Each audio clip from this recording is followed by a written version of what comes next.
Today I lost because of my second serve. It was the worst stroke of my play today.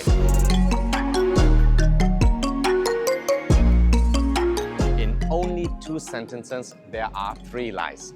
You don't always lose. Sometimes the other players win. Give them some credit.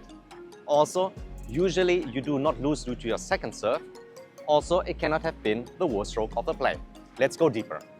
In tennis, when you serve, you have 2 tries. If the first serve goes out or into the net,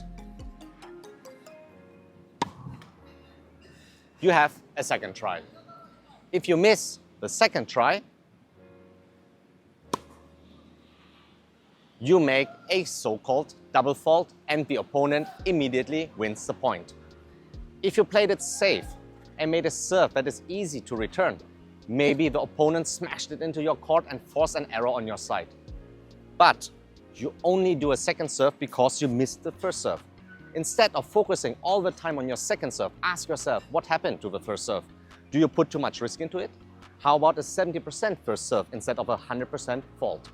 Furthermore, if you think you need to serve harder on the first, otherwise your opponent will return too challenging for you to get the ball, then your second serve wouldn't usually help either.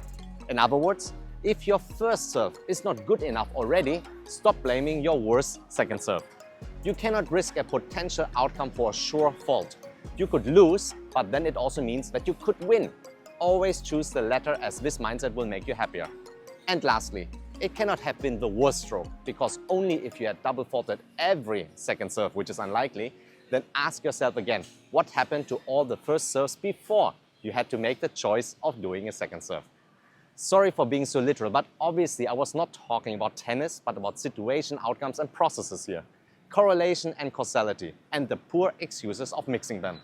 The purchase order date is after the invoice date. Maverick buying for sure? I do not think so. The only factual conclusion is that there are 2 dates and they are different, and normally one should be before the other. Don't confuse the situation with the outcome with the verdict. Or how about this one? Customer didn't buy because the price is too high or didn't have budget to begin with. Don't blame the price.